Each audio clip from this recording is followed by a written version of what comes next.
ಎಲ್ಲೆಲ್ಲಿ ಏನೇನ್ ನಡೆದಿದೆ ಅಂತ ನಾನು ಇನ್ನೊಂದ್ ದಿನ ಬೇರೆ ಬೇರೆ ದಿನ ನಾನು ಮಾತಾಡ್ತೇನೆ. ನನ್ನ ಕೆಣಕಕ್ಕೆ ದಯವಿಟ್ಟು ತಾವು ಹೋಗಬೇಡಿ. ನಿಮ್ಮ ಬದುಕು ನೀವು ಕಟ್ಕೊಳ್ಳಿ, ಒಳ್ಳೇದಾಗ್ಲಿ ನಿಮ್ಗೆ. I wish you all the best. ನಮ್ಮ ಹಿರಿಯರು, ಒಂದ್ ನಿಮಿಷ, ನಮ್ಮ ಹಿರಿಯರು ನನಗೆ ಹೆಸರು ತಗೋಬೇಡ, ಅದು ವಿಧಿ ಇಲ್ಲ, ಅವಶ್ಯಕತೆ ಈ ವಿಧಿ ಇಲ್ಲ ನನಗೆ. ಇದು ನನ್ನ ಕನಸಿನ ಯೋಜನೆ ಅಲ್ಲ, ನಿಮ್ಮ ಯೋಜನೆ. ನಿಮ್ಮ ಯೋಜನೆಗೆ ಮುನ್ನುಡಿ ನೀವು ಬರೆದಿದ್ದೀರಿ, ಹೆಜ್ಜೆ ಹಾಕಿದ್ದೀರಿ. ಯಾರಿಗೂ ಬಲವಂತ ಮಾಡುವಂತ ಪ್ರಶ್ನೆ ಇಲ್ಲಿ ಬರುವುದಿಲ್ಲ. ಯಾರು ಬೇಕಾದ್ರೆ ಸರ್ಕಾರಕ್ಕೆ ಭೂಮಿ ಕೊಡ್ಬೋದು. ಇದು ಯಾವ ಕಾರಣಕ್ಕೂ ಪ್ರೈವೇಟ್ ಇನ್ವೆಸ್ಟ್ಮೆಂಟ್, ಪ್ರೈವೇಟ್ ಅವ್ರ ಹತ್ರ ನಾವು ದಂಧೆ ಮಾಡುವಂತ ವಿಷಯ ಇಲ್ಲ. ಇದು ಸರ್ಕಾರದ ಯೋಜನೆ ನಡೀತದೆ.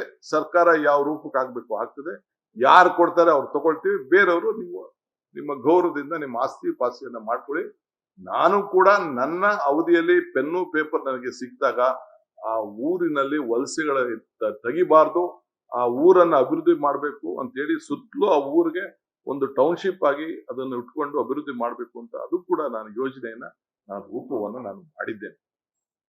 ಅದರಿಂದ ಇಲ್ಲಿ ಹೇಳ್ತಾ ಇದ್ದೀನಿ, ನಿಮ್ಮ ಆಸ್ತಿಗಳನ್ನ ನೀವು ಇಟ್ಕೊಳ್ಳಿ. ನಾನು ಇದಕ್ಕೆ ಒಂದು ಸಣ್ಣ ಸಮಿತಿಯನ್ನ ರಚನೆ ಮಾಡ್ತೀನಿ. ಒಂದು 2-3 ತಿಂಗಳಲ್ಲಿ ಶಾಸಕರು ಮಾಡಬೇಕು, ಇಲ್ಲ ಅಂತಂದ್ರೆ ಅಧಿಕಾರಿಗಳು ಮಾಡಬೇಕು, ಇಲ್ಲಾಂದ್ರೆ ಜಡ್ಜಸ್ ಯಾರು ಮಾಡಬೇಕು, ಇಲ್ಲ ರಿಟೈರ್ಡ್ ಜಡ್ಜ್ ಮಾಡಬೇಕು ಅನ್ನೋದನ್ನ ನಾನು ನನ್ನ ಸಂಪುಟದ ಸಭೆಯಲ್ಲಿ ನಾನು ಮುಂದಕ್ಕೆ ಚರ್ಚೆ ಮಾಡಿಬಿಟ್ಟು ನಾನು ತೀರ್ಮಾನವನ್ನು ಮಾಡ್ತೀನಿ. 1-2 ತಿಂಗಳು ಅವರು ರಿಪೋರ್ಟ್ ಕೊಡ್ಲಿ, ಆಮೇಲೆ ನಾನು I am not in a hurry. ಇದು ನಂದಲ್ಲ, ಇದು ನನಗೆ ಅವಶ್ಯಕತೆ ಇಲ್ಲ. ಇದು ನೀವು ಏನೇನ್ ಪ್ರಯತ್ನ ಮಾಡ್ತಾ ಇದ್ದೀರಿ, ಏನೇನ್ ಸಂಚು ನಡೀತಾ ಇದ್ರೆ ಆಗ್ತಾ ಇಲ್ಲ. ಪಾಪ ನನಗೆ ಸಿಗ್ತಾ ಇಲ್ವಲ್ಲ, ಆಗೋದಲ್ಲ ಡಿ.ಕೆ, ಆಗೋದಲ್ಲ ಅಂತ ಸಿಗ್ತಾ ಇದ್ದೀರಿ. ಗೊತ್ತಿದೆ ನನಗೆ, ನಿಮ್ಮ ಭಾವನೆ ನನಗೆ ಅರ್ಥ ಆಗ್ತದೆ. ದಯವಿಟ್ಟು ಮನಸ್ಸಿಗೆ ನೋಯಿಸ್ಕೋಬಾರ್ದು, ಯಾವ ರೈತರು ನೋಯಿಸಬಾರ್ದು ನಾವು. ಸೊ ರಿಪೋರ್ಟ್ ಬರೋವರೆಗೂ ನಾನು ಕಾಯ್ತೀನಿ. ಮುಂದಕ್ಕೆ ನೋಡೋಣ ಅದೇನ್ ಹೇಳ್ತಾರೆ, ರೈತರು ಏನ್ ಹೇಳ್ತಾರೆ. ರೈತರಿಗೆ ಬಿಟ್ಬಿಡ್ತೀನಿ. ಇದು ನನಗೂ ರೈತಂಗಿರುವಂತ ಸಂಬಂಧ, ಇದು ನಿಮ್ಗೂ ಇದಕ್ಕೂ ಸಂಬಂಧ ಇಲ್ಲ. ಇದು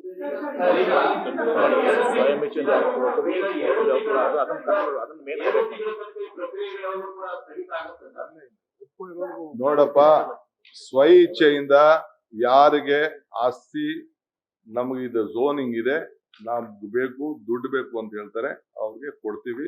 ಯಾರ್ಗ್ ಬೇಡ ಅಂತ ಬಿಡ್ತೀವಿ. It is a continuous process. We will not force anyone.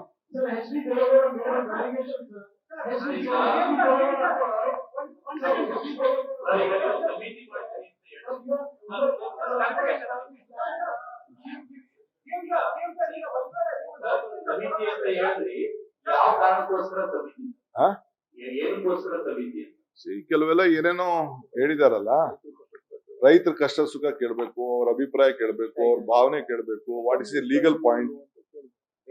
Legal point is also very important. ಬಹಳ ಜನ ಚೀಫ್ ಮಿನಿಸ್ಟರ್ಗಳು ಪಾಪ ಏನೇನೋ ಇಂಥಗಳು ತೀರ್ಮಾನವನ್ನು ಮಾಡಿ ತೊಂದರೆಗಳನ್ನ ಅನುಭವಿಸಿದ್ದಾರೆ. ನನಗೆ ಅನುಭವಿಸುತ್ತಾರಿಲ್ಲ. ಇದು ಬೇಕೋ ಬೇಡವೋ, ಏನು ಲೀಗಲ್ ಪಾಯಿಂಟ್, ಇವೆಲ್ಲ ನೋಡ್ಬೇಕಲ್ಲಪ್ಪ. ನನಗೇನೋ ಅಷ್ಟು ಬುದ್ಧಿ ಇಲ್ಲ, ಅಷ್ಟು ತಿಳುವಳಿಕೆ ಇಲ್ಲ. ಅಟ್ಲೀಸ್ಟ್ 4-6 ಜನ ಚರ್ಚೆ ಮಾಡ್ಬೇಕಲ್ಲ, ನಿಮ್ಮಂತವ್ರನ್ನು ಕೇಳ್ಬೇಕಲ್ಲ.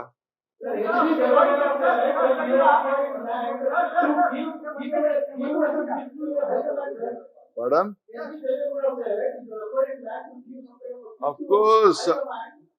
See, it is a love he has given me. He is torturing my image. Why did he do it to the DLF? Why was it?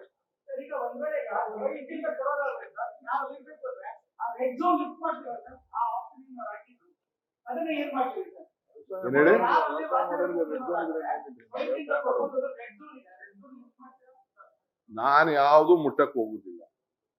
ನನಗೆ ಅಧಿಕಾರ ಇಲ್ಲ.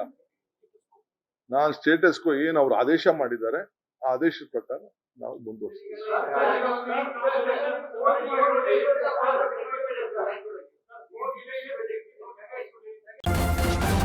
ನ್ಯೂಸ್ ಫಸ್ಟ್, ನಿರ್ಭೀತಿಯಿಂದ ನಿಮ್ಮ ಪರವಾಗಿ.